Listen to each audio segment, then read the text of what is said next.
الحمد لله رب العالمين والصلاة والسلام على نبينا محمد وعلى آله وأصحابه أجمعين أشهد أن لا إله إلا الله وحده لا شريك له وأشهد أن محمدا عبد الله ورسوله صلى الله عليه وسلم أما بعد فهذا اليوم هو السابع من شهر شعبان لعام 1437 من هجرة النبي صلى الله عليه وسلم ونحن في المجلس الثاني في شرح كتاب التوحيد للإمام العلامة محمد بن عبد الوهاب رحمه الله تعالى. Nous sommes donc le 14 mai et ceci est la deuxième assise de l'étude de cet écrit du noble savant émérite vertueux, ce grand prêcheur qui n'est autre que Muhammad Ibn Abdul Wahhab rahimahullah ta'ala, son livre intitulé Kitab al-Tawhid. Et en réalité, ce titre, c'est le résumé, car le titre est plus long. Kitab al-Tawhid, alladhi huwa haqqullahi ala al-abid. Le livre de l'unicité ou du monothéisme, qui est le droit d'Allah sur les serviteurs. Subhanahu wa ta'ala. Lors de la première assise, nous avons vu l'importance de l'étude de Kitab al-Tawhid. Nous avons écouté ce que les savants de la Sunna ont dit et les éloges qu'ils ont faits de ce noble écrit, allant même jusqu'à dire qu'il n'a aucun équivalent. C'est donc le meilleur écrit qui traite du Tawhid. Également, nous avons vu que le Cheikh Abdul Aziz ibn Abdullah ibn Baz rahimahullah ta'ala lisait ce livre plus d'une fois par semaine. Nous avons vu que le Cheikh Taqiyuddin al-Hilali rahimahullah disait à ceux qui l'écoutaient: je vous conseille de lire sans cesse Kitab al-Tawhid comme moi-même je le fais. À chaque fois que je le termine, je recommence sa lecture, car nous sommes dans le plus grand besoin de l'étude du Tawhid. Nous avons vu l'importance de ce livre, car il traite du sujet le plus important qui puisse exister, le droit d'Allah subhanahu wa ta'ala sur ses serviteurs. Nous avons parlé de la vie de son auteur, le Cheikh Muhammad ibn Abdul Wahhab rahimahullah ta'ala, qui a été surnommé par les savants Cheikh al-Islam, le Cheikh de l'Islam.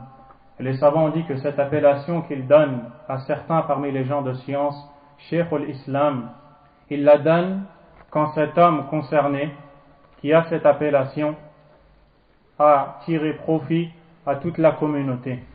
Et ce fut le cas de ce noble Cheikh, rahimahullah tabaraka wa ta'ala. Cheikh al-Islam, Muhammad ibn Abdul Wahhab, rahimahullah tabaraka wa ta'ala, a donc commencé ce noble écrit, Kitab al-Tawhid, en disant Bismillahir Rahmanir Rahim, Kitab al-Tawhid. Il a donc commencé dans cet écrit par ce qu'on appelle Al-Basmala. Et lorsque vous entendez Al-Basmala, il s'agit de la parole Bismillahir Rahmanir Rahim. Et lorsque vous entendez At-Tasmiyah, il s'agit de la parole Bismillah. Le Cheikh rahimahullah a commencé cet écrit, comme nous le dit le Cheikh Salih al-Fawzan hafidahullah, par Bismillahir Rahmanir Rahim. Ceci car il suit en cela la méthodologie du prophète Muhammad sallallahu alayhi wa sallam dans ses écrits qu'il rédigeait à ses compagnons, car lui ne savait pas écrire alayhi salatu wassalam, et qu'il envoyait aux dirigeants, aux empereurs, dans le but de les inviter à l'islam, la religion d'Allah subhanahu wa ta'ala. D'ailleurs, le Cheikh Sulayman ibn Salim al-Rahili hafidahullah, dans son commentaire de Al-Usul al-Thalatha, les trois fondements, a dit que les savants de la Sunna ont médité les écrits du prophète sallallahu alayhi wa sallam, tout comme ils ont médité ses prêches. Ils en ont déduit que les écrits étaient constamment débutés par la basmala, et que c'est donc la sunna avant l'écrit de mettre la basmala Bismillah ar-Rahman ar-Rahim. Puis il dit que lorsqu'il s'agit du prêche, c'est Alhamdulillah. Et Alhamdulillah, c'est de commencer le prêche en louant Allah. Alhamdulillah ou Inna Alhamdulillah subhanahu wa ta'ala. Et donc, Al-Sheikh Al-Fawzan, hafidhahullah ta'ala, nous dit que Al-Basmala, Bismillah ar-Rahman ar-Rahim, c'est un verset du Coran. Chaque surah, chaque chapitre du Coran est commencé par Bismillah ar-Rahman ar-Rahim, à l'exception d'une surah, laquelle Surah At-Tawbah. Pourquoi est-ce que Surah At-Tawbah ne commence pas par Bismillah ar-Rahman ar-Rahim? Parce que c'est la suite de Surah Al-Anfal. La Surah numéro 9, elle est la suite de la Surah numéro 8, car le contexte et les informations contenues par ces surahs sont similaires. Wallahu ta'ala alam. Également, on retrouve Bismillah ar-Rahman ar-Rahim dans une partie d'un verset du Coran où Allah tabaraka wa ta'ala fait mention de l'histoire du prophète Sulayman sallallahu alayhi wa sallam, qui a envoyé un écrit à Bilqis, la reine de Saba, la région du Yémen, l'invitant par cet écrit à se soumettre à Allah et à n'adorer que lui, en lui vouant le culte exclusif, car comme nous l'avons dit, c'est le prêche des messagers, et comme nous allons le voir en détail, bi'idhnillahi ta'ala. Lorsqu'il a envoyé cet écrit et qu'elle l'a reçu, elle a dit innahu min Sulayman wa innahu bismillahir rahmanir rahim. Cet écrit provient de Sulayman et il commence par bismillahir rahmanir rahim. Cheikh Al-Fawzan hafidhahullah dit فالبداءة ببسم الله الرحمن الرحيم في الأمور المهمة في المؤلفات والخطب والمحاضرات والأكل والشرب وجميع الأمور التي هي من الأمور المهمة تبدأ ببسم الله الرحمن الرحيم تبركا بهذه الكلمة العظيمة وافتتاحا للأمور بها. الشيخ nous dit commencez par la basmala dans les choses ayant une importance considérable telles que les écrits, mais aussi les prêches, les conférences, manger, boire et l'ensemble des choses qui sont importantes. Nous commençons ces choses en disant Bismillahir Rahmanir Rahim à la recherche de la bénédiction d'Allah Tabaraka wa Ta'ala. Et à partir de là, le cheikh nous dit que ceux qui justement ne commencent pas leurs écrits par cette parole, la basmala, Bismillahir Rahmanir Rahim, khalafu sunnah, on contredit la sunnah, la voie du prophète sallallahu alayhi wa sallam, car il est prescrit aux musulmans lorsqu'il veut tenir des propos ou écrire et rédiger de demander l'aide d'Allah subhanahu wa ta'ala. Al-Sheikh Al-Fawzan hafidhahullah ta'ala nous dit à l'exception de la poésie. La poésie, on ne la commence pas par Bismillahir Rahmanir Rahim, sauf si c'est une poésie qui ne contient pas des sens qui contredisent, sauf si c'est qui contredisent le Coran et la Sunna. Car à la base, dans la poésie, on retrouve souvent des termes, des sens qui sont employés. Et pour préserver cette noble parole qui est la basmala, on ne la cite pas. Sauf si cette poésie concerne des choses en rapport avec la religion d'Allah subhanahu wa ta'ala. Bismillah. Lorsque l'on dit Bismillah, la traduction est au nom d'Allah. Et cette lettre, cette particule, al-ba, a un grand sens, car c'est avec cette façon de parler que l'on demande à Allah subhanahu wa ta'ala al-baraka, la bénédiction d'Allah, l'aide d'Allah tabaraka wa ta'ala. Chaque fois que tu entreprends quelque chose ou tu débutes par cette parole Bismillah ou alors Bismillahirrahmanirrahim, tu as à travers cette parole demandé l'aide d'Allah subhanahu wa ta'ala, peu importe la chose que tu fais. Ici, lorsque tu dis Bismillahirrahmanirrahim, il y a une parole sous-entendue, c'est-à-dire une parole qui n'apparaît pas, mais qui est forcément comprise. Et elle correspond à la chose que tu fais. Ici, il s'agit d'un écrit. Lorsque le cheikh a dit Bismillahirrahmanirrahim, pourquoi est-ce qu'il cite le nom d'Allah? Pour demander son aide subhanahu wa ta'ala pour cet écrit qui est Kitab al-Tawhid. C'est comme si qu'il disait Bismillahi aktub, au nom d'Allah subhanahu wa ta'ala, j'écris. Et Allah subhanahu wa ta'ala est un des noms d'Allah. Et Cheikh Abdul Razak al-Badr a dit dans son livre Fiqh al-Asma al-Husna, la bonne compréhension des noms les plus parfaits, les noms d'Allah tabaraka wa ta'ala, que le nom Allah est le nom qui renferme globalement tout ce qui vient dans les autres noms d'Allah. On retrouve comme sens dans le nom Allah subhanahu wa ta'ala tous les sens qui nous sont détaillés dans chacun des autres noms d'Allah. C'est ainsi que tous les noms d'Allah sont comme le tafsir du nom Allah subhanahu wa ta'ala et reviennent vers lui. Et c'est pour ça que certains savants ont dit que Allah est le meilleur de ces noms subhanahu wa ta'ala.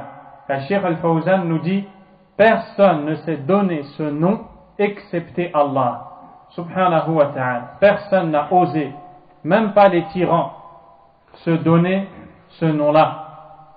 Prenez l'exemple de Pharaon, il nous dit, qui a dit Ana rabbukumul a'la, je suis votre Seigneur le plus haut. Walakin lam yaqul ana Allah, fala ahada samma nafsahu Allah. Il ne s'est donc pas donné le nom Allah et personne n'a osé se donner ce nom. C'est un nom qui est spécifique, qui est particulier et qui revient de droit à Allah subhanahu wa ta'ala. Quel est donc son sens? Qala Shaykh al-Fawzan dhul uluhiyya, celui qui mérite cette chose que l'on appelle en arabe al-uluhiyya. Al-uluhiyya qala ma'naha al-ibada. Le sens de l'uluhiyya, c'est l'adoration. Et cela vient du verbe arabe alaha ya'lahu. Et ce verbe signifie adorer. C'est le synonyme de abada ya'budu. C'est-à-dire que Allah subhanahu wa ta'ala, c'est celui qui mérite l'adoration par excellence et avec lequel nul ne partage le droit à l'adoration, tabaraka wa ta'ala, celui vers lequel tous reviennent. Et c'est pour cela que Abdullah ibn Abbas radiyallahu anhuma a dit Dhul uluhiyyati wal ubudiyyati ala khalqihi ajma'in. Allah, c'est-à-dire celui qui a le droit à ces deux choses qui sont al-uluhiyya et al-ubudiyya. Al-uluhiyya, c'est celui qui a les attributs tellement parfaits qui méritent d'être adoré par sa perfection. Al-ubudiyya, c'est la dévotion.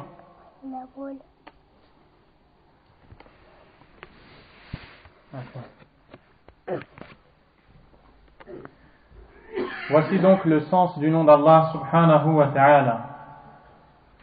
Ar-Rahman et Ar-Rahim. On retrouve aussi ces deux noms. Ce sont donc trois des noms d'Allah qui nous sont mentionnés dans la Basmala.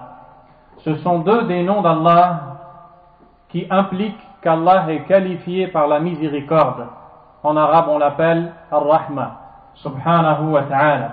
C'est un des attributs d'Allah subhanahu wa ta'ala.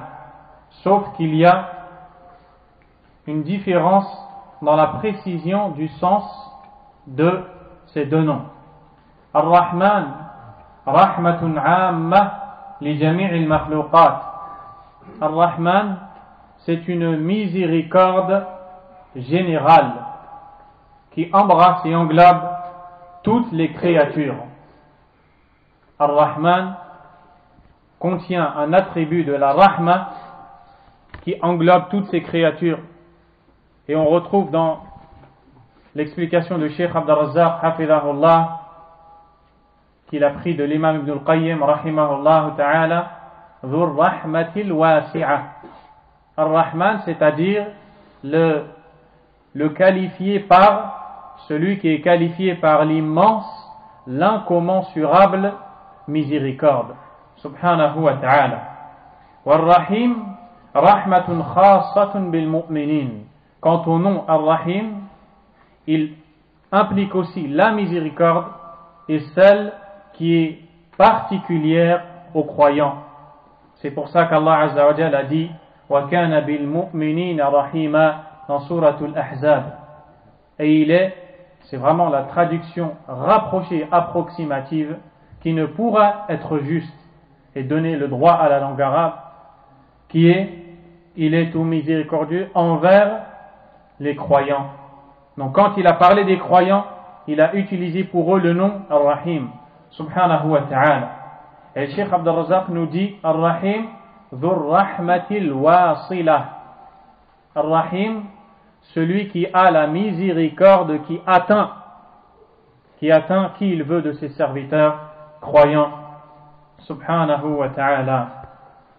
Et avec le nom Ar-Rahman, on retrouve la miséricorde, comme le dit le Cheikh Al-Fawzan, hafidhahullah ta'ala, celle qui englobe toutes ces créatures, même ceux qui se sont opposés à la soumission à ses ordres, tabaraka wa ta'ala, les animaux, les bêtes, qui toutes vivent sous la miséricorde et par la miséricorde d'Allah, qui est immensément vaste, tabaraka wa ta'ala. C'est d'ailleurs par celle-ci que les uns les autres se font mutuellement miséricorde et que chacun éprouve de la pitié pour l'autre. C'est par la miséricorde même d'Allah, celle qui est générale, qui englobe toutes ces créatures, celle que l'on retrouve dans le nom Ar-Rahman, le nom d'Allah, tabaraka wa ta'ala. Quant au nom Ar-Rahim, comme nous l'avons dit, il concerne la miséricorde qui atteint ses serviteurs et celle qui est spécifique aux serviteurs pieux qui sont les croyants. La miséricorde est un des attributs d'Allah. Ar-Rahmah min sifatillahi subhanahu wa ta'ala.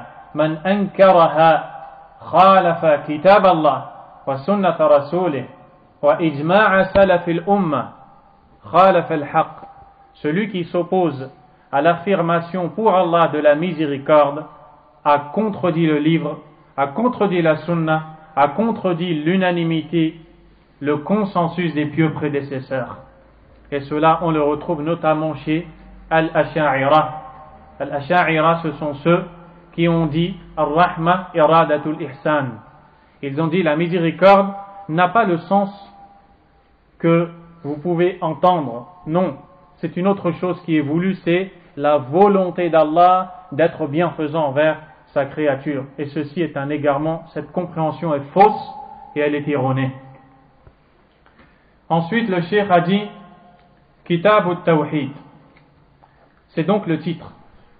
Retenez-le. Le titre d'un livre indique son contenu. Lorsque vous trouvez dans un écrit un titre, si vous méditez ce titre, vous comprendrez quel est le contenu de cet écrit. Ici, le cheikh a dit Kitab al-Tawhid. Kitab al-Tawhid.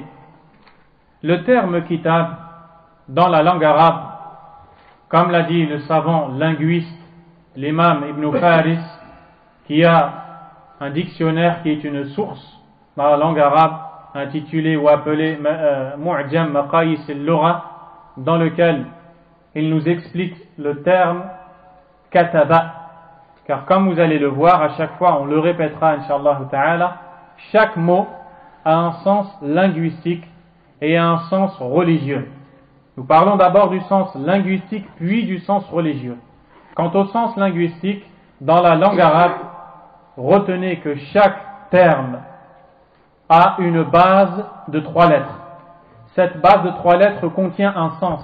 Puis lorsque l'on va ajouter ou supprimer des lettres, on trouvera dans le mot où l'on a ajouté ou supprimé ces lettres aux lettres de base, le sens de base plus quelque chose. Et ici, on voit kitab. Les trois lettres de base sont kataba. Kataba. Dans la langue arabe, kataba signifie jam'u shay'in ila shay'. Assembler une chose à une autre. Voici le sens de kataba. Assembler une chose à une autre et réunir des choses. Et voici quelques exemples que va nous citer le Cheikh Al-Fawzan, hafidhahullah ta'ala. Il nous dit, par exemple, on trouve le mot al-katiba. وسميت الكتيبة كتيبة لأنها اجتماع أفراد في الجيش. Al-Katiba, qui est l'armée, un groupe, une troupe, la troupe de soldats. Pourquoi est-ce que l'on appelle en arabe la troupe de soldats Katiba, où on retrouve ces trois lettres, Kataba, qui signifie unir une chose à une autre? On appelle la troupe Katiba parce que ce sont des gens qui se sont unis les uns aux autres. De même, on a Al-Kharraz, qui est le cordonnier.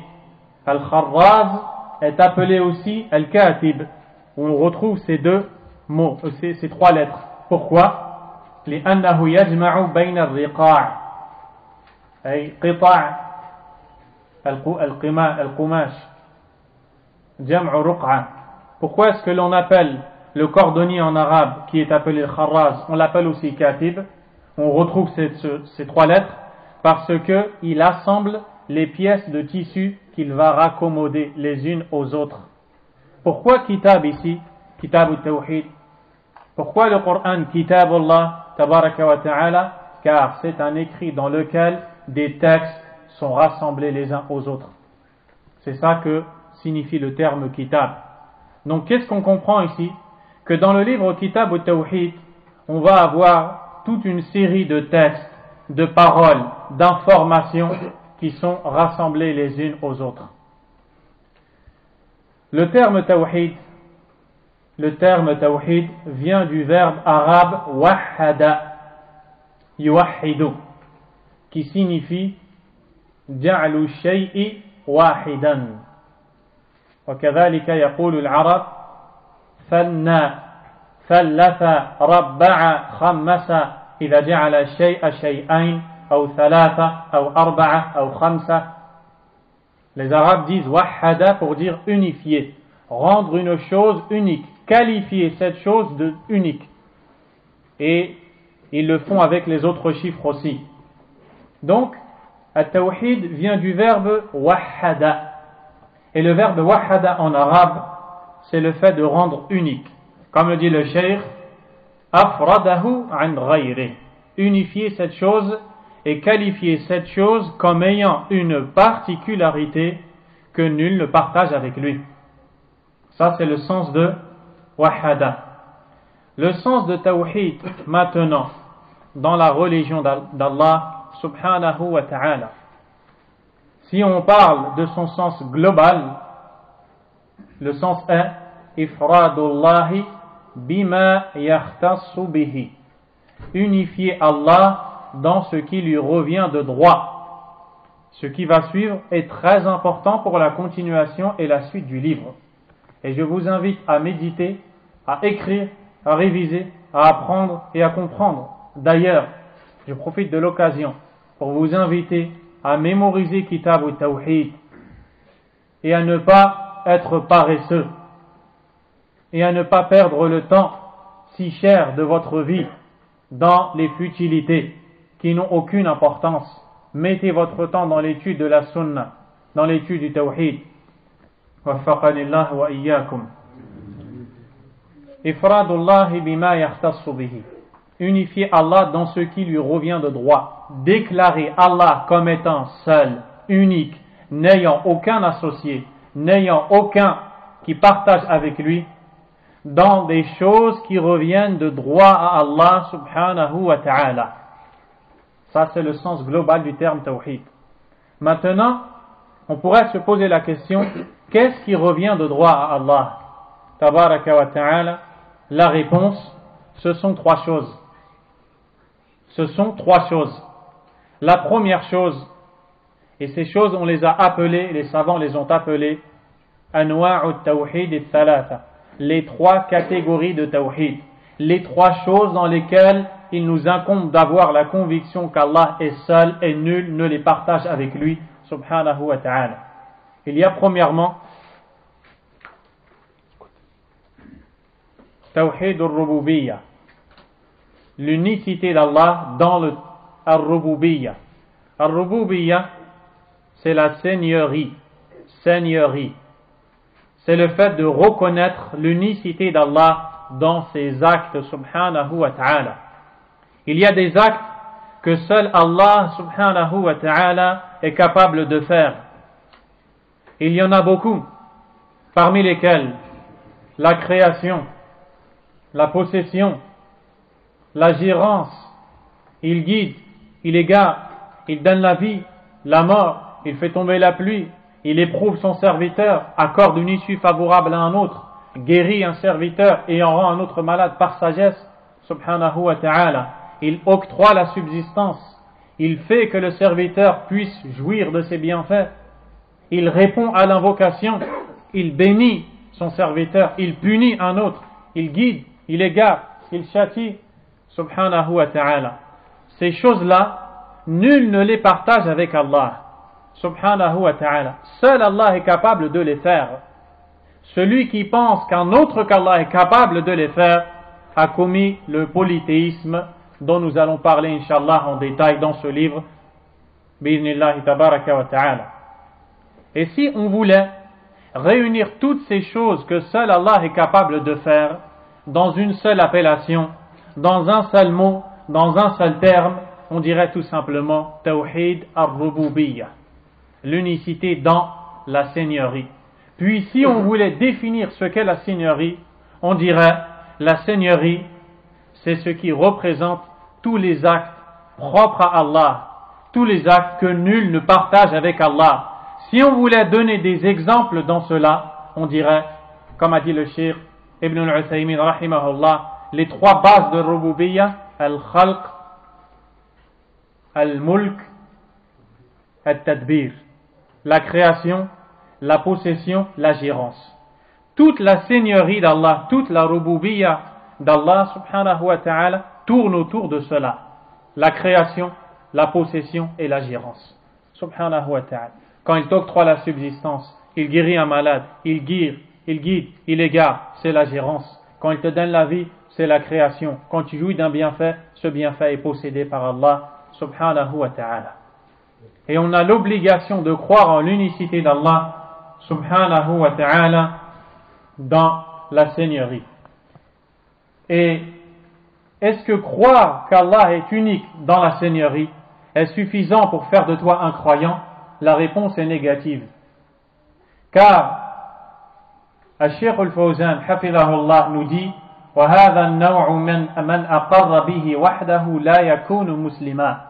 Cette catégorie de monothéisme, celui qui y adhère, celui qui l'a pour conviction,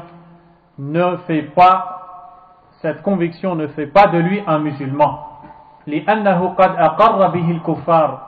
Car les mécréants ont eu cette conviction qu'Allah est le créateur, même s'ils n'emploient pas le terme Allah. Ils disent Dieu est le créateur, ils disent le créateur qui est au ciel ou qui est au-dessus du ciel.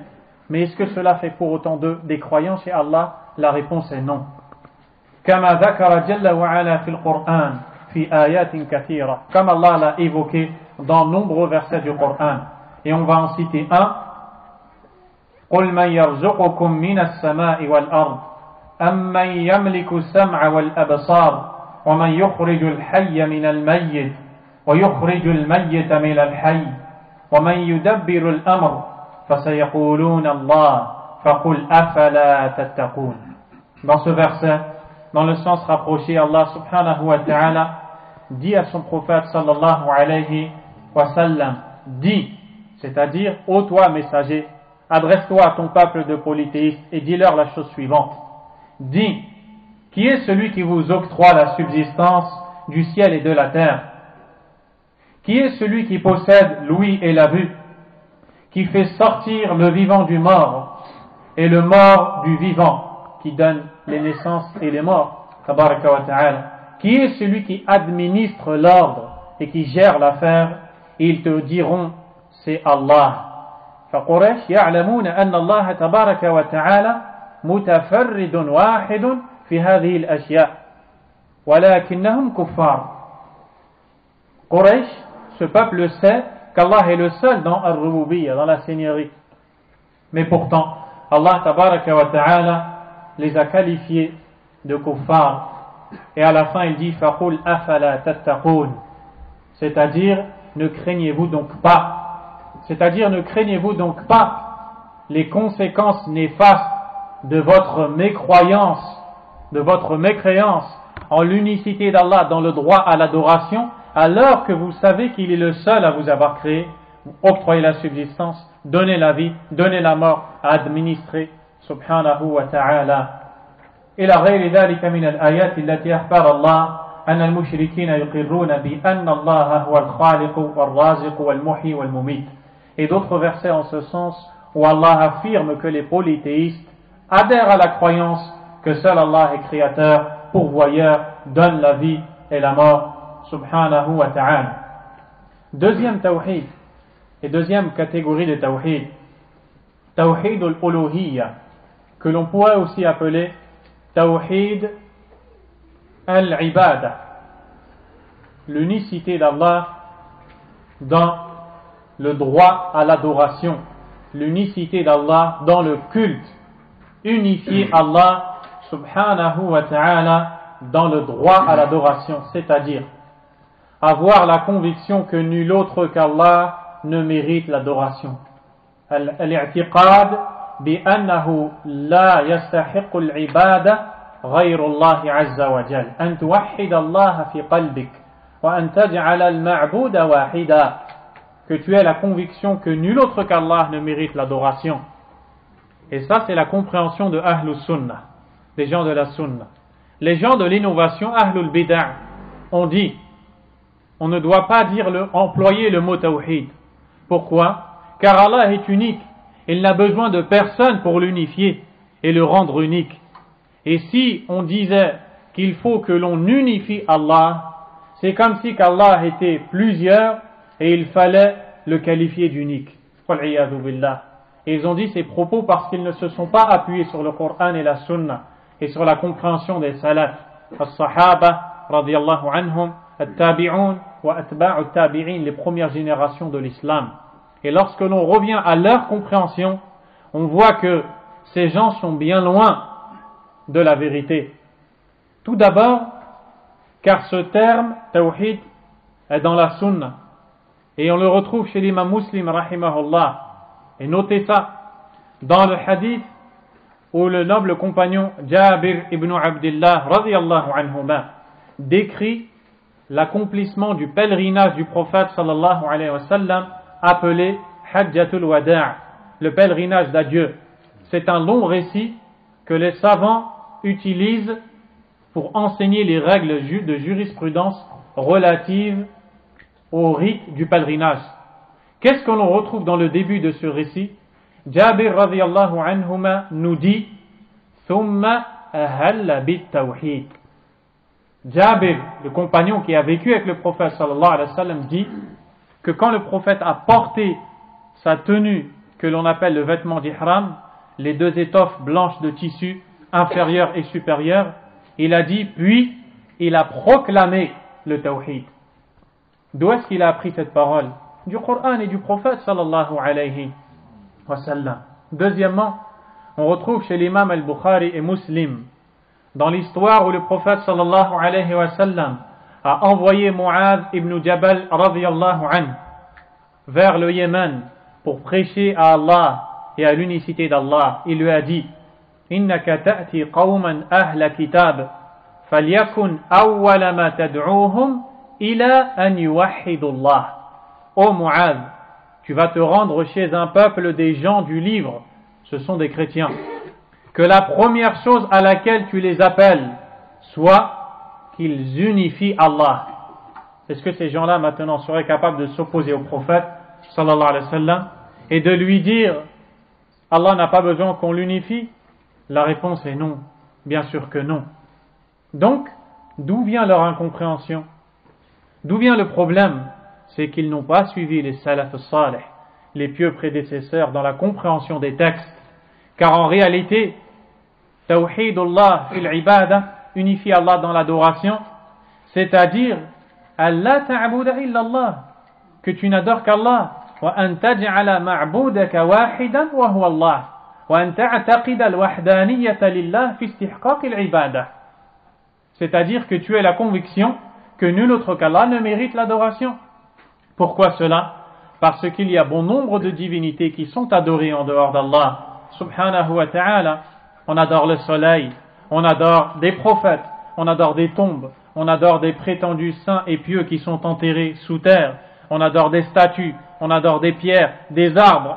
Le musulman, ce qu'il doit faire, c'est unifier Allah, c'est-à-dire débarrasser son cœur de toutes ces divinités et ne vouer le culte qu'à Allah seul en ne se dirigeant que vers lui seul. Voilà la compréhension du tawhid. Et Cheikh Salih al-Sheikh, dans son livre At-Tamhid, a dit وفي الرواية الأخرى في الصحيحين, dans la deuxième version retrouvée dans le Bukhari et Muslim, le prophète sallallahu alayhi wa sallam, d'après Abdullah ibn Abbas radiyallahu anhuma, a envoyé Mu'adh au Yémen et lui a dit فَلْيَكُنْ أَوَّلَ مَا تَدْعُوهُمْ إِلَيْهِ شَهَادَةُ أَنْ لَا إِلَهَ إِلَّا اللَّهِ وَأَنَّ مُحَمَّدًا رَسُولُ اللَّهِ. Que la première chose à laquelle tu les invites soit le témoignage que nulle divinité ne mérite réellement l'adoration excepté Allah et que Muhammad est le messager d'Allah. قال الشيخ صالح الشيخ حفظه الله تعالى دل هذا على أن معنى توحيد الله عز وجل أو على أن شهادة أن لا إله إلا الله وأن محمد رسول الله هي معنى التوحيد وأن تحقيق التوحيد بتحقيق الشهادتين. Il dit, les deux versions du hadith authentique nous enseignent l'une conciliée à l'autre, que quand le prophète sallallahu alayhi wa sallam dit que la première chose à laquelle tu les appelles soit qu'ils unifient Allah, puis dans le deuxième hadith qu'ils prononcent la ilaha illallah Muhammad Rasulullah, ça veut dire que le tawhid ce n'est rien d'autre que la ilaha illallah Muhammad Rasulullah, et que celui qui concrétise et met en pratique la ilaha illallah Muhammad Rasulullah aura mis en pratique le tawhid. La ilaha illallah car ça traite de l'adoration, et Muhammad Rasulullah car suivre le prophète sallallahu alayhi wa sallam c'est la manière d'appliquer le tawhid qui est le droit d'Allah subhanahu wa ta'ala. Donc tawhid al-uluhiyya, les savants lui ont donné aussi une définition. Ils ont dit ifradullah bi af'al al-ibad, ifradullah bi af'al al-ibad, unifier Allah à travers les actes des serviteurs. Dans le premier tawhid al-rububiyya, il s'agit d'unifier Allah dans ses actes à lui, en disant que ses actes sont propres à Allah, ils lui sont réservés. Dans le second, c'est de manifester ce qui découle de cette croyance, qui est de ne vouer nos actes qu'à Allah seul, subhanahu wa ta'ala, d'unifier Allah à travers nos actes, de n'œuvrer que pour Allah, ikhlasuddin lillah, subhanahu wa ta'ala, de ne prier que pour Allah, de n'invoquer qu'Allah, de ne jeûner que pour Allah, de ne faire des offrandes que pour Allah, de n'accomplir le pèlerinage que pour Allah seul, de ne s'acquitter de l'aumône que pour Allah seul, de n'être véridique que pour Allah, de pratiquer la religion d'Allah que pour Allah subhanahu wa ta'ala. Voici ce qu'est Tawhid al-Uluhiyya. C'est celui pour lequel tous les prophètes ont été envoyés. Ils n'ont pas été envoyés pour inviter les gens à croire qu'Allah est le seul créateur, le seul pourvoyeur. Non, et loin de là. Comme l'ont dit certains parmi les philosophes et autres qui se sont fatigués, comme l'a dit le Cheikh Salih al-Fawzan, à rédiger des écrits dans Tawhid al-Rububiyya, la seigneurie d'Allah, la création, seul Allah a créé, seul Allah a, alors que ce sont des choses qui sont acceptées par Quraysh, les pires ennemis d'Allah tabaraka wa ta'ala à l'époque du prophète sallallahu alayhi wa sallam. C'est pour cela que le Cheikh Muqbil ibn Hadi al-Wadi'i, allamatul Yaman, le grand savant du Yémen, qu'Allah lui fasse miséricorde, a dit au sujet de ceux qui expliquent la ilaha illallah par la parole la khaliqa illallah, nul créateur excepté Allah, que c'est un très très grand égarement. Car si c'était le sens de la ilaha illallah, Quraysh auraient été les premiers croyants, comme on vient de le voir dans le verset, ils te diront c'est Allah qui a fait toutes ces choses, subhanahu wa ta'ala. Al-Sheikh Muqbil continue et dit, si Abu Jahl, un des imams du kufr et du shirk, était vivant à cette époque et entendait ces prêcheurs qui expliquent la ilaha illallah par ces paroles, il les aurait giflés. Abu Jahl leur aurait dit, tu n'as rien compris ni de la langue arabe ni de ta religion, et il leur aurait donné une claque dans la joue. Donc les musulmans doivent apprendre le tawhid et comprendre le sens de ces paroles. Cette catégorie de tawhid, tawhid al-uluhiyya, unifier Allah dans le culte, dans la dévotion, dans l'adoration, est celle qui a causé, qui a été la base des hostilités entre les prophètes et leur peuple. Si les prophètes étaient venus à leur peuple pour les inviter à croire que seul Allah est le Créateur, ils auraient adhéré à son message. Pourquoi est-ce qu'ils ont détesté leurs messagers? Pourquoi est-ce qu'ils se sont opposés à eux? Pourquoi est-ce qu'ils ont fait subir à certains d'entre eux de terribles subisses et châtiments, voire même ils les ont tués parce qu'ils se sont opposés à n'adorer qu'Allah seul, subhanahu wa ta'ala. Et c'est ça qu'il faut bien comprendre. Il faut bien le comprendre. La guerre qu'il y a eu, l'hostilité qu'il y a eu entre tous les prophètes et leur peuple, la cause de cette hostilité, l'appel au tawhid, l'appel à l'unicité d'Allah, subhanahu wa ta'ala. Dès qu'ils les ont appelés à l'unicité, immédiatement ils se sont opposés à eux et se sont fait ennemis des prophètes. Prenons l'exemple du prophète sallallahu alayhi wa sallam.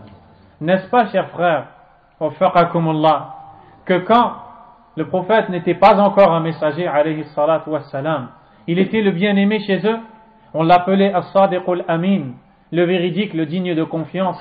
Et quand les gens de Quraysh voulaient voyager, il laissait chez lui leurs affaires. Et quand ils revenaient, il leur rendait comme il les avait laissés. Dès qu'il leur a dit Qulu la ilaha illallah tuflihu, dites la ilaha illallah et vous réussirez, c'est à ce moment-là qu'ils lui ont déclaré la guerre. Et ils ont dit, comme a cité Cheikh Al-Fawzan, hafidahullah, quand il leur a dit la ilaha illallah, dites la ilaha illallah, ils ont répondu ce que l'on retrouve dans les premiers versets de Surat Sad. Aja'ala al-alihata ilahan wahida, inna hadha la shay'un ujad. Va-t-il réduire toutes les divinités pour une seule seulement? Voici là une chose surprenante. Voici là une chose étonnante. Regardez, Quraysh, ils ont compris que la ilaha illallah signifie nulle divinité ne mérite réellement l'adoration excepté Allah. En d'autres termes, se débarrasser de toute divinité excepté Allah, subhanahu wa ta'ala. Si bien que c'est pour cela qu'ils se sont opposés, car eux ils ne voulaient pas. Quraysh adorait Allah, le saviez-vous? Quraysh adore Allah. Quraysh accomplit le hajj, même si c'est à leur façon. Quraysh invoque Allah, surtout quand ils sont pris dans les vagues, dans la mer, dans leur bateau, lorsqu'il y a la tempête. Ils invoquent Allah, ils croient en Allah, ils savent que c'est le Créateur, mais ils lui ont attribué des associés qui sont ses idoles. Wal'iyadu billah. Ils sont donc des polythéistes. Il ne suffit donc pas d'adorer Allah, mais il faut adorer Allah seul et uniquement. C'est ça le sens du tawhid, du monothéisme, de l'unicité d'Allah, subhanahu wa ta'ala. Ils ont donc dit, va-t-il réduire toutes les divinités pour une seule? Voici là une chose étonnante. Regardez ce que dit Allah tabaraka wa ta'ala. وَانْطَلَقَ الْمَلَأُ مِنْهُمْ أَنِ امْشُوا وَاصْبِرُوا عَلَى آلِهَتِكُمْ إِنَّ هَذَا لَشَيْءٌ يُرَادُ. Et les notaires d'entre eux, les gens aisés, qui sont toujours ceux qui ont pour habitude de refuser le message, car c'est lourd pour eux de se rabaisser et de faire preuve de modestie en se soumettant à un message divin. Les notaires d'entre eux ont dit, avancez, c'est-à-dire suivez votre route et continuez. Wasbiru ala alihatikum, et endurez avec vos divinités. Endurez dans l'adoration de vos divinités. Inna hadha la shay'un yurad. Cette chose-là est voulue. Ma sami'na bihadha fil millati al-akhirati in hadha illa ikhtilaq. Nous n'avons pas entendu cette chose chez nos ancêtres. Voici là une invention forgée. Regardez ce qui les a fait pousser le message, le suivi aveugle des ancêtres. Wal'iyadu billah. Puis Allah tabaraka wa ta'ala les a blâmés dans ces versets et dans d'autres encore.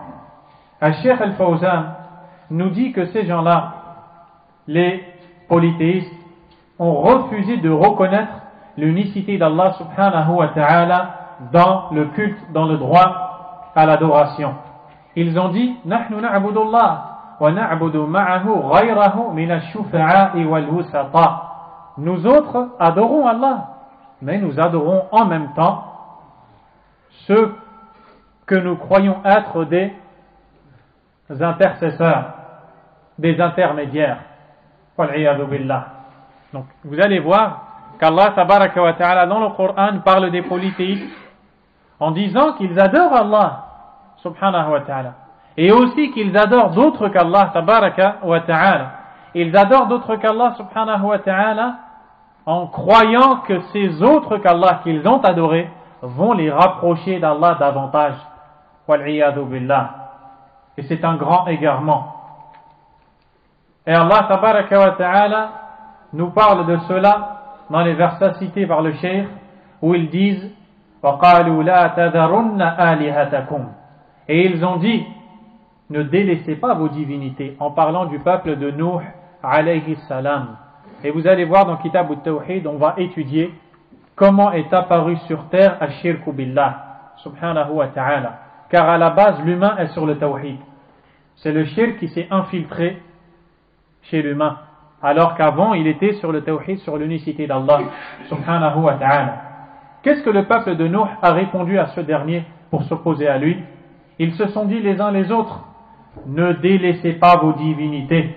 Al-Sheikh Al-Fawzan a dit wal watiratu wahida min awwal al-kuffari ila akhirihim. Ils sont tous sur le même angle, sur le même cheminement, sur la même façon de penser et de concevoir les choses, des premiers polythéistes jusqu'à ceux de nos jours. Qu'est-ce qu'ils ont dit les premiers? وَقَالُوا لَا تَذَرُنَّ آلِهَتَكُمْ. Ils ont dit ne délaissez pas vos divinités. وَلَا تَذَرُنَّ وَدَّ. Et ils ont cité leur nom. Ne délaissez pas Wad, وَلَا سُوَاعَ, وَلَا يَغُوثَ, وَيَعُوقَ, وَنَسْرَ.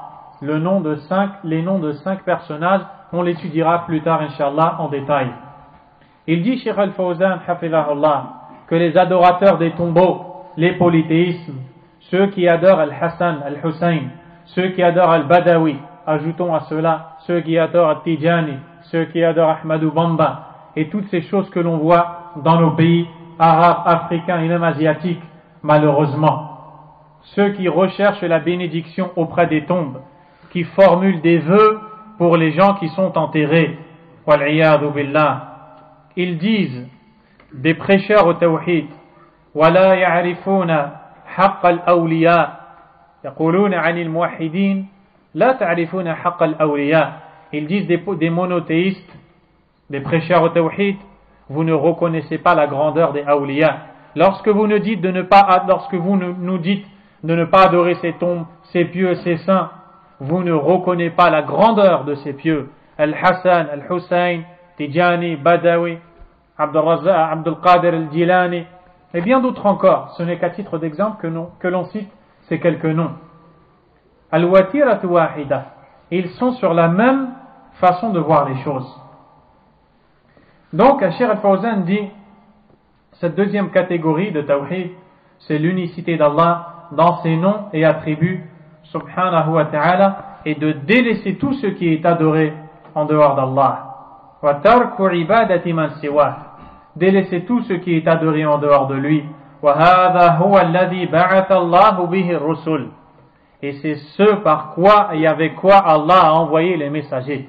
Les messagers n'ont été envoyés par Allah pour rien d'autre qu'inviter les gens au monothéisme, au tawhid, à l'unicité d'Allah. Ils n'ont pas été envoyés pour inviter les gens à la dunya. Ils n'ont pas été envoyés pour inviter les gens à la politique. Ils n'ont pas été envoyés pour inviter les gens à la hizbiyya, au sectarisme. Ils n'ont pas été envoyés pour inviter les gens à suivre le raisonnement. Ils n'ont pas été envoyés pour inviter les gens à suivre leur goût, leur désir, leur passion, leur expérience. Et ils ont été envoyés par Allah subhanahu wa ta'ala pour inviter les gens au tawhid, pour que les gens n'adorent qu'Allah seul, pour que les gens cessent de tourner leur cœur vers un autre qu'Allah subhanahu wa ta'ala. Comme Allah a dit dans le verset وَمَا خَلَقَتُ الْجِنَّ وَالْإِنسَ إِلَّا لِيَعْبُدُونَ, dans le sens rapproché, et je n'ai créé les djinns et les hommes que pour qu'ils m'adorent. Cheikh Al-Fawzan a dit مَا قَالَ إِلَّا لِيُقِرُّوا بِأَنِّي أَنَا الرَّبُّ. Il n'a pas dit subhanahu wa ta'ala je n'ai créé les djinns et les hommes que pour qu'ils reconnaissent que je suis le seul Seigneur, qu'ils reconnaissent ma seigneurie. Non, لأن هذا موجود, car ceci existe déjà, cette conviction, ils l'ont déjà. Mais il a plutôt envoyé les messagers pour qu'ils invitent les gens à ce qui découle de cette conviction. Qu'est-ce qui découle de la conviction qu'Allah est le seul créateur? La conviction que lui seul doit être adoré, subhanahu wa ta'ala. Il a donc envoyé les messagers pour leur dire, puisque vous reconnaissez qu'Allah est le seul créateur, reconnaissez qu'il est le seul méritant l'adoration. قال الله تعالى ولقد بعثنا في كل أمة رسولا أن اعبدوا الله واجتنبوا الطاغوت. Allah Azza wa Jalla a dit dans le sens rapproché du verset, et nous avons envoyé vers chaque contrée un messager leur disant adorez Allah et éloignez-vous du tarout. Et le tarout, que l'on verra plus tard en détail, mais ici globalement, c'est tout ce qui est adoré en dehors d'Allah, les formes de polythéisme. ما قال أن أقروا بأن الله هو الرازق الخالق لأن هذا موجود وهو وحده لا يكفي. Cette croyance ne suffit pas. Ils n'ont pas été envoyés pour inviter les gens à avoir cette croyance seulement, car cette croyance seulement n'est pas suffisante pour faire de l'individu un monothéiste, un adorateur d'Allah seul, subhanahu wa ta'ala. Les polythéistes se sont donc opposés à cette catégorie de tawhid, tawhid al-uluhiyya, l'unicité d'Allah subhanahu wa ta'ala. Al-Cheikh Al-Fawzan nous dit وَهُمْ أَكْثَرُ أَهْلِ الْأَرْضِ فِي قَدِيمِ الزَّمَانِ وَحَدِيثِهِ. Ces gens-là représentent la majorité des habitants de la terre à toute époque, contemporaine et les premières époques passées. أَبَوْا أَنْ يَتْرُكُوا آلِهَتَهُمْ. Ils ont refusé de délaisser leur divinité. وَأَنْ يُفْرِدُوا اللَّهَ بِالْعِبَادَةِ أو أن يفردوا العبادة لله, et d'unifier Allah dans l'adoration subhanahu wa ta'ala en prétendant qu'ils ne font qu'adorer Allah en prenant des intermédiaires qui les rapprocheraient d'Allah davantage, alors qu'Allah Azza wa Jalla a dit en vérité وَزَيَّنَ لَهُمُ الشَّيْطَانُ أَعْمَالَهُمْ فَصَدَّهُمْ عَنِ السَّبِيلِ وَكَانُوا مُسْتَبْصِرِينَ. Dans le sens rapproché du verset, le diable a enjolivé leurs actions. Ils ont vu leurs actions belles. Pensez-vous que leurs gourous vont leur dire viens dans le shirk, viens dans l'égarement, suis-moi dans l'innovation? Avez-vous vu un innovateur vous dire suivez-moi dans l'innovation? Un polythéiste vous dire suivez-moi dans le kufr et le shirk? Non. Al-Shaytan a enjolivé leurs actions. Ils ont dit hada tawhid. Ils ont commis le shirk et ont dit c'est du tawhid, on n'adore qu'Allah, on ne fait que prendre des intermédiaires. Et on verra en détail la réalité de leurs actes. Ils n'ont fait que dire hadihi sunnah, alors que c'est la bid'a, pour changer les appellations. Car s'ils vous donnent les vrais adjectifs qualificatifs de leurs actes, personne ne va les suivre. Et voici donc l'égarement de ces gens-là. Troisième catégorie de tawhid, tawhid al-asma'i was-sifat. Le noble Cheikh Salih Al-Fawzan, hafidahullah ta'ala, s'est étalé dans ce troisième point, qui est l'unicité d'Allah subhanahu wa ta'ala dans les noms et attributs. Mais pour résumer, et pour que cela soit clair aux débutants, incha'Allah ta'ala, هو أن تثبت لله تبارك وتعالى ما أثبته لنفسه في كتابه أو في سنة رسوله صلى الله عليه وسلم. Il consiste à affirmer concernant Allah ce que lui-même a affirmé le concernant comme nom et attribut, ainsi que son messager sallallahu alayhi wa sallam. Allah tabaraka wa ta'ala dans le Coran s'est présenté à ses serviteurs. Il s'est donné des noms, il s'est qualifié par des attributs, par des actes que seul lui est capable de faire et que nul ne partage avec lui. Il s'agit de l'unicité d'Allah dans les noms et les attributs, subhanahu wa ta'ala. Où est-ce que l'on prend ces informations relatives aux attributs d'Allah que l'on doit affirmer, ou alors à ceux que l'on doit nier, desquels Allah n'est pas qualifié, subhanahu wa ta'ala, dans le Coran et la Sunna. Dans le Coran, le livre d'Allah, subhanahu wa ta'ala, et dans la Sunna du prophète Muhammad, sallallahu alayhi wa sallam. Lorsque l'on affirme ce qu'Allah a lui-même affirmé et son prophète sallallahu alayhi wa sallam, on a la formelle interdiction de tomber dans quatre choses. Premièrement, at-tahrif, l'altération. Et l'altération se divise en deux. At-tahrif al-lafzi wa at-tahrif al-ma'nawi. L'altération du terme ou alors l'altération de son sens. Cela est interdit. C'est-à-dire déformer, dénaturer le texte. Lorsqu'Allah subhanahu wa ta'ala nous dit qu'il est au-dessus des cieux, subhanahu wa ta'ala, quelle est notre croyance à nous autres, les musulmans? Affirmer, croire à cette information et l'affirmer, y adhérer, ne pas s'y opposer et ne surtout pas tomber dans l'altération. Que ce soit altérer le terme ou alors altérer son sens. Altérer le terme, comme les gens de la bid'a l'ont fait, au lieu de mettre par exemple une fatha dans un mot, ils ont mis une dhamma qui lui a donné donc un autre sens. Et ils ont dit, regardez, en vérité, il n'y a pas de problème, Allah a dit cette chose-là. Ils ont changé une voyelle, changé une lettre du mot. Ça, c'est de l'altération. Ou alors l'altération du sens. Ils ont dit, oui, ce terme est avéré dans le Coran et dans la Sunna, mais le sens n'est pas celui que vous entendez. Cela veut dire autre chose. Tout cela, c'est interdit. On doit affirmer ce qu'Allah a affirmé comme lui l'a affirmé, comme lui l'a voulu, comme le prophète l'a voulu, sallallahu alayhi wa sallam. Wala ta'atil, sans négation. On ne doit pas nier les attributs d'Allah. On ne doit pas, sous quelconque prétexte, dire non, Allah n'a pas tel et tel attribut. Si Allah Azza wa Jalla a dit qu'il nous voit, on ne doit pas dire Allah ne nous voit pas. Si Allah Tabaraka wa Ta'ala a dit qu'il fait miséricorde aux croyants, on n'a pas le droit de dire Allah ne fait pas miséricorde aux croyants et ça veut dire autre chose et telle chose. On ne doit pas entrer dans le comment.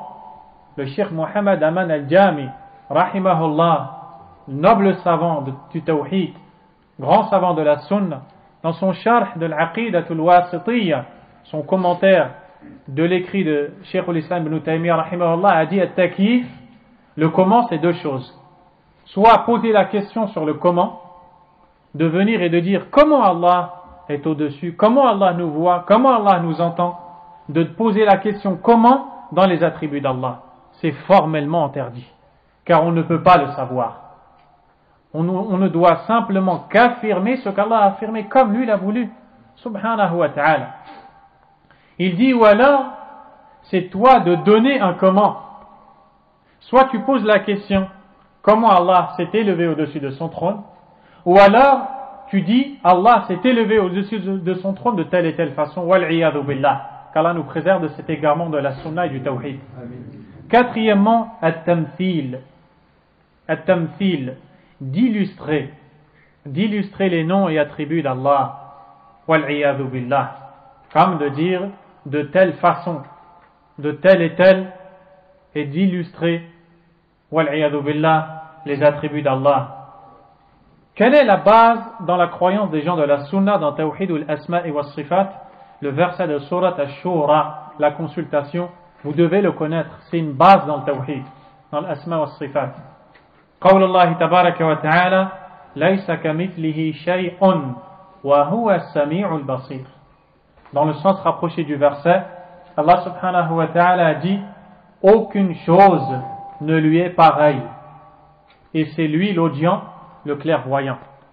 Ici Allah nous enseigne la règle tabaraka wa ta'ala al-ithbat wa adamu at-tashbih subhanahu wa ta'ala, l'affirmation sans pour autant faire ressembler cet attribut aux attributs des créatures. L'affirmation wa huwa as-sami'u al-basir, et c'est lui l'audient, l'omniscient. Allah nous a enseigné dans le Coran qu'il est audient et qu'il est omniscient tabaraka wa ta'ala. Il entend tout subhanahu wa ta'ala, il voit tout subhanahu wa ta'ala. C'est un attribut d'Allah tabaraka wa ta'ala. Est-ce que lorsque moi, le musulman, je crois qu'Allah voit et entend, ça veut dire que je l'ai comparé à l'homme qui lui aussi voit et entend? Ça ne veut aucunement dire cela. Où est-ce qu'on le comprend? Dans la première partie du verset, Laysa kamithlihi shay. Rien, aucune chose n'est pareille à lui. Subhanahu wa ta'ala. Et c'est la croyance que l'on doit avoir avec tous les attributs d'Allah. Subhanahu wa ta'ala. On croit qu'Allah est alim, omniscient, il connaît tout, subhanahu wa ta'ala. Rahim, il est immensément miséricordieux. On croit qu'il est sami'un basir, audient, clairvoyant, il entend tout, il voit tout. Yasma'u wa yubsir, il entend, il voit. Ya'lamu wa yarham, il sait et il fait miséricorde. Yardab, yu'ti, yamna, yarfid, yarfa', il élève, il rabaisse, il donne, il reprend. Pourquoi les gens de l'innovation ont dit non, on n'affirme pas ces choses-là? Car ils ont dit que si on les affirme, ça implique inévitablement qu'on a fait ressembler Allah à ces créatures qui eux aussi ont ces choses-là. Vous avez vu l'égarement? Al-Sheikh Al-Uthaymin rahimahullah a réfuté Al-Sheikh Al-Fawzan, étant donné que nous sommes dans son charh, a réfuté cela et a dit, lorsque l'on dit qu'au paradis il y a des palmiers, est-ce que les palmiers du paradis sont pareils aux palmiers de ce bas monde? Non. Deux créatures ayant le même nom, peut-être le même sens, mais pas le même comment. Vous comprenez? Donc, il y a des créatures d'Allah qui voient et entendent, comme Allah voit et entend. Mais attention, ce n'est que l'attribut dans le nom ou dans son sens, mais pas dans le comment. Ces créatures ne voient et n'entendent qu'avec des défaillances et des imperfections, alors qu'Allah, lui, voit et entend parfaitement. Rien n'échappe à sa clairvoyance ni à son écoute, subhanahu wa ta'ala. Qu'est-ce que veut donc dire l'unicité d'Allah dans les noms et attributs? C'est-à-dire, chers frères, croire qu'Allah subhanahu wa ta'ala est unique dans la perfection des noms et des attributs par lesquels il s'est appelé et qualifié. Tu es généreux, qu'Allah te récompense. Mais ta générosité a une défaillance et une imperfection. Allah est le généreux par excellence. Voici le tawhid d'Allah dans la générosité. Tu es miséricordieux, tu as pitié pour les autres, qu'Allah t'en rajoute. Allah tabaraka wa ta'ala a miséricorde pour ses serviteurs.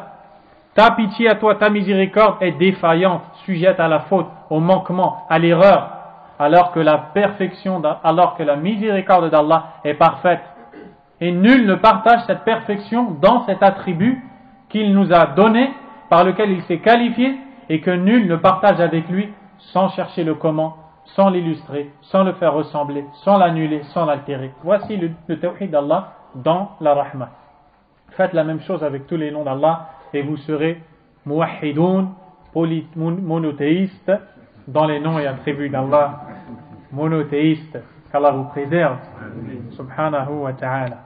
Il ne manquerait plus que ça, que l'on vienne ici pour sortir faire du shirk.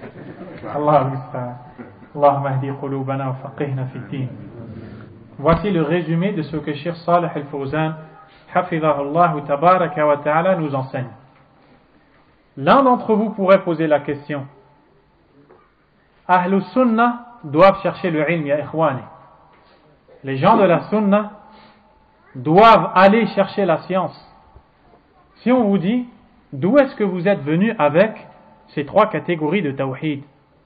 D'où est-ce que vous avez tiré ces trois catégories de tawhid? Qui vous a dit tawhid al-rububiyya, tawhid al-uluhiyya, tawhid al-asma'i wa sifat? La réponse, il y a une chose dans le dîn qu'on appelle al-istiqra ou al-tatabbu'.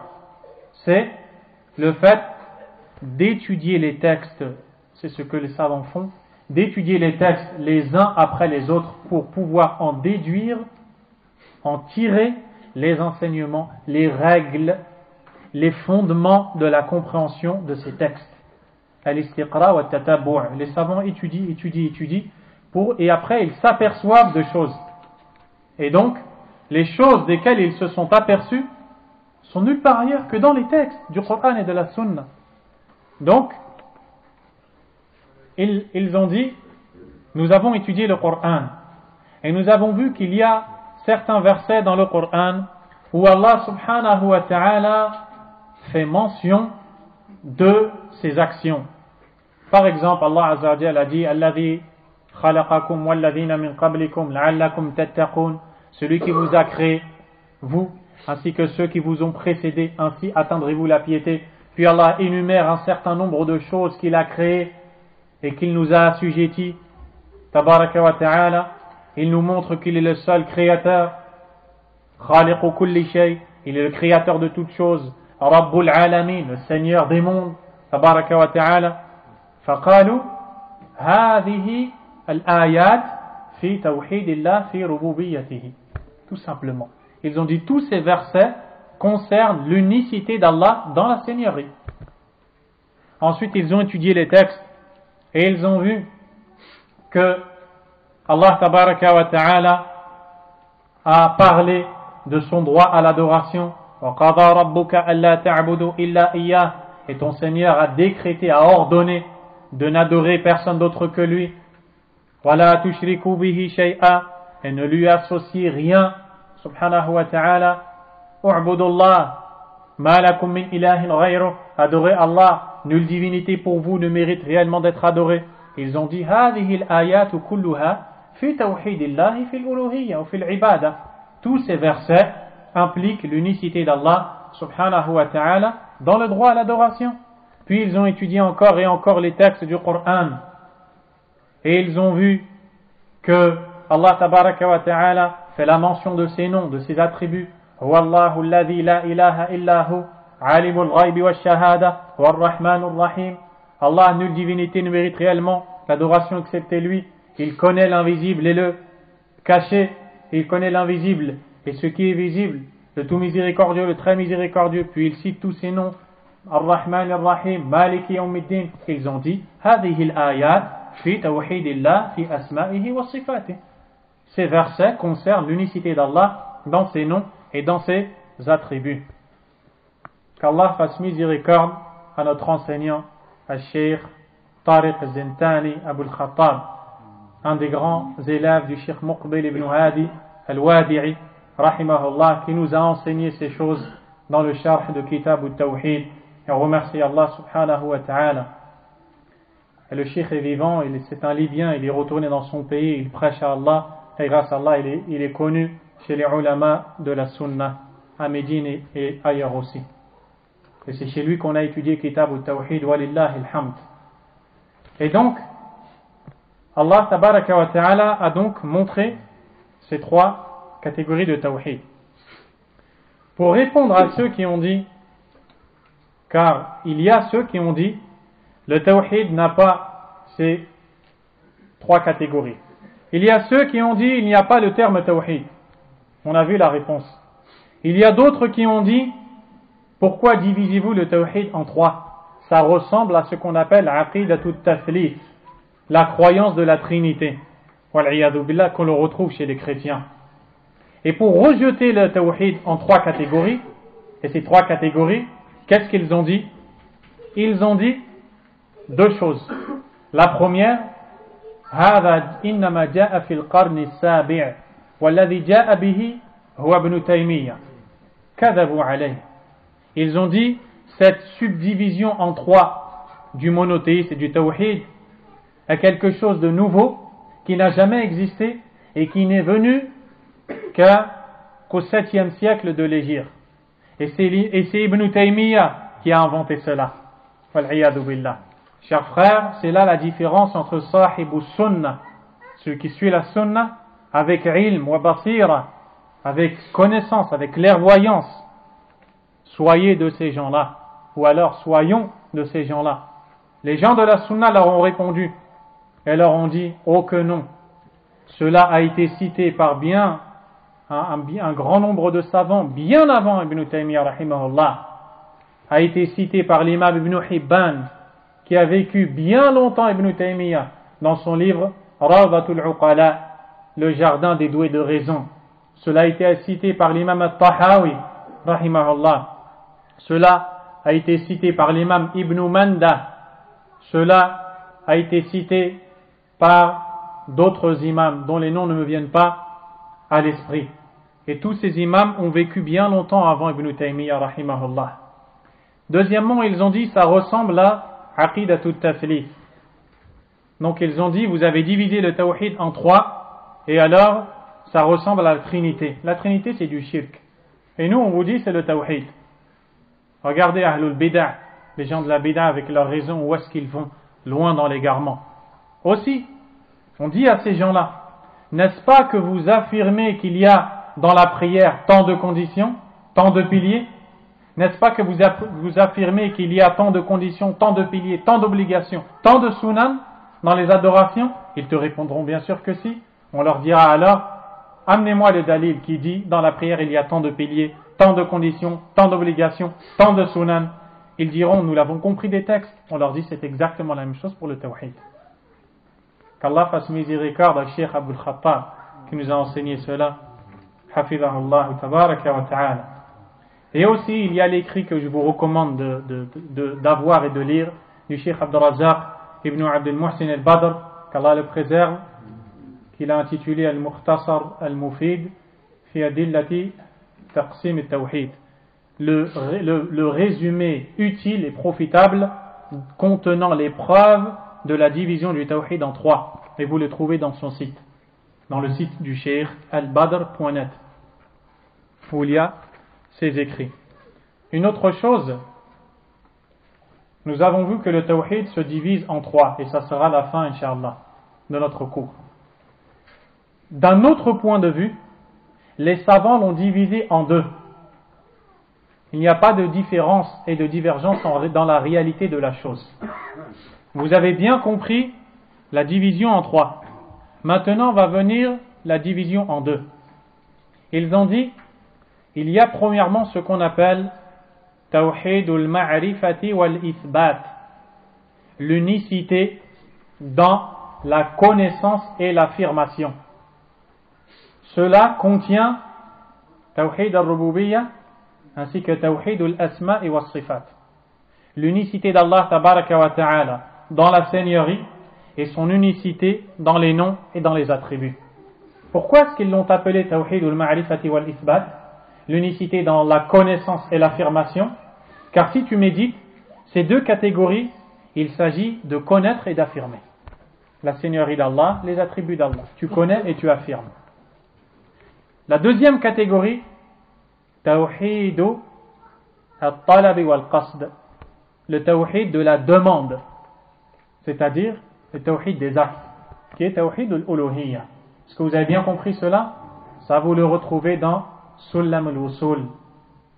Sullam al-Wusul, le poème de Hafid al-Hakami, rahimahullah ta'ala, et l'explication que le Cheikh Abdurrazzaq al-Badr a donnée. Waffaqakumullah. Et donc, soit les savants disent Rububiyya, Uluhiyya, Asma wa Sifat, seigneurie, adoration, nom et attributs, ou alors ils disent Ma'rifatun wa Ithbat, premièrement connaissance et affirmation, et deuxièmement At-Talab wal-Qasd, le tawhid de l'action par lesquelles on demande la récompense d'Allah subhanahu wa ta'ala. Ils n'ont donc pas de divergence entre eux, car dans un ils en ont réuni 2. Comprenez?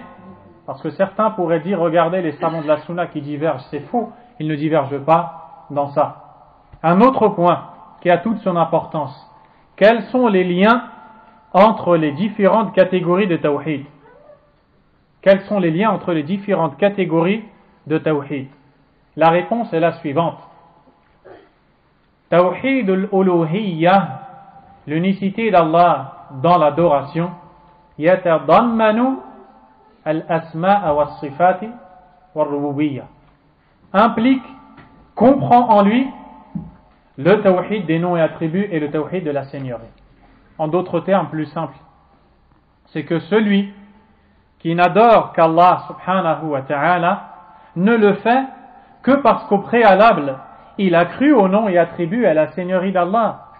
Lorsqu'il est allé demander, invoquer un autre qu'Allah, en lui demandant la subsistance, la bénédiction, la guidée et toutes ces choses, il ne l'a fait que parce qu'il a cru en ces attributs d'Allah qui sont donner la guidée, la subsistance et toutes ces choses. Donc, l'unicité d'Allah dans l'adoration implique et englobe, comprend en elle l'unicité d'Allah dans les noms et attributs et l'unicité d'Allah Azza wa Jal dans la seigneurie. Inversement, توحيد الأسماء والصفات وتوحيد الربوبية يستلزمان توحيد العبادة.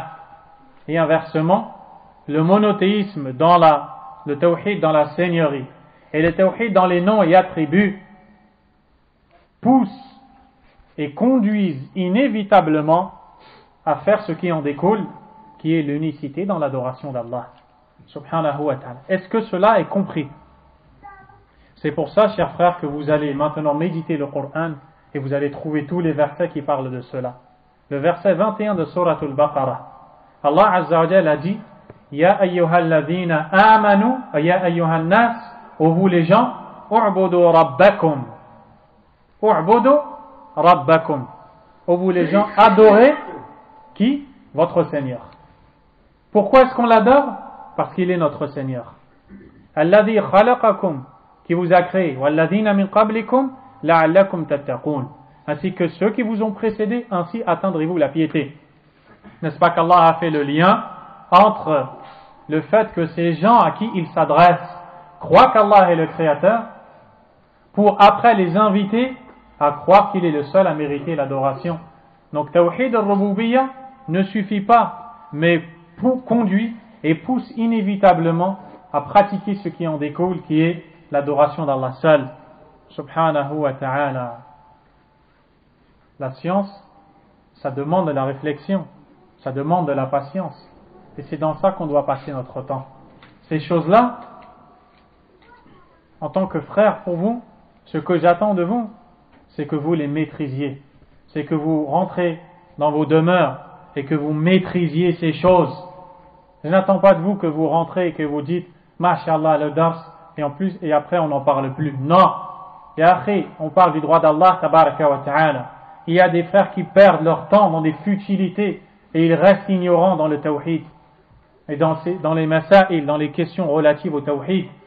Tu dois connaître et tu dois sortir les ayats, tu dois débiter les versets. Il n'y a pas d'hésitation dans ça. Sahib al-sunnah qui suit les salafs, il ne doit pas hésiter. Qala Allah ta'ala, qala Rasul sallallahu alayhi wa sallam, ma'na kada, qala kada, wa qala kada.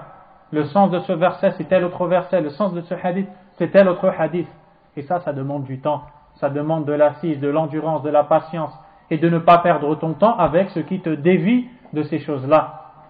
Comme les fitan, et comme les fattanoun, comme les semeurs de troubles et les troubles. Peu importe, lorsque tu vois quelqu'un qui te dévie du ilm, de la sunna, du tawhid, des ulama, écarte-toi de cette personne, car elle n'était pas utile dans ce bas monde et surtout pas dans l'au-delà. Wal'iyadhu billah. Sallallahu yuwaffiqana li tawhid wa sunnah. Qu'Allah nous assiste pour suivre le tawhid et la sunna. Donc on va s'arrêter ici. Vous avez remarqué que Cheikh al-Islam ibn Taymiyyah a dit Kitab ou Tawhid, et il n'a pas mis d'introduction. Directement, il va citer la parole d'Allah wa qawlihi ta'ala et la parole d'Allah, élevé soit-il, puis il va la citer. Et ça, c'est la mise en pratique du Tawhid même. Salih al-Sheikh, le Sheikh a dit, hafidahullah, ceci car en réalité, il va parler sur le tawhid. Et parler sur le tawhid, nul autre qu'Allah ne l'a fait mieux que lui. Alors il va laisser Allah subhanahu wa ta'ala. Il va laisser le Coran nous parler du tawhid. Il va laisser la sunna nous parler du tawhid. Cheikh Saleh a dit, et ça c'est l'effet du tawhid sur le cœur de Muhammad ibn Abdul Wahhab rahimahullah. Il n'a pas voulu devancer. Il n'a pas voulu lui parler du tawhid alors qu'Allah en a parlé dans de nombreux versets. Allahu Akbar. Quand le tawhid pénètre ton cœur, regarde jusqu'à où ça te conduit. Mais ça, si tu perds ton temps, tu n'y arriveras pas à ça, cher frère. Si tu perds ton temps et tu n'apprends pas la science, tu n'y arriveras pas. Aussi, vous voyez que dans Sahih al-Bukhari, l'imam al-Bukhari rahimahullah, dans le début de son livre, n'a pas parlé. Il n'a rien dit. Il a cité directement le hadith Innamal a'malu binniyat. Pourquoi? Cheikh Saleh al-Sheikh a dit car c'est pareil. C'est un livre de sunna où il y a des hadiths de la sunna. Et le meilleur qui a parlé de la sunna, c'est celui qui a la sunna. Le prophète sallallahu alayhi wa sallam. Alors moi, ce serviteur faible, je ne parle pas. Et je laisse celui de la sunna parler, le prophète sallallahu alayhi wa sallam. Et ça, c'est une éducation pour toi, le croyant qui suit la sunna. C'est que tant que tu peux te passer de parler, fais-le. Tant que tu peux dire Qal Allah au lieu de toi parler, Qal al-Rasul au lieu de parler toi, alors fais-le. Et c'est pour ça que l'imam Ahmad rahimahullah a dit In istata'ta an la tahukka ra'saka illa bidalil faf'al. Si tu peux ne gratter ta tête qu'avec une preuve, fais-le aussi. Allahu Akbar. Voici mes derniers mots pour ce cours. On se retrouve mercredi, Inch'Allah ta'ala, après la prière du Maghrib. نسأل الله أن يفقهنا في الدين ويثبتنا على التوحيد والسنة والله أعلم وصلى الله وسلم وبارك على نبينا محمد وعلى آله وأصحابه أجمعين سبحانك اللهم وبحمدك أشهد أن لا إله إلا أنت أستغفرك وأتوب إليك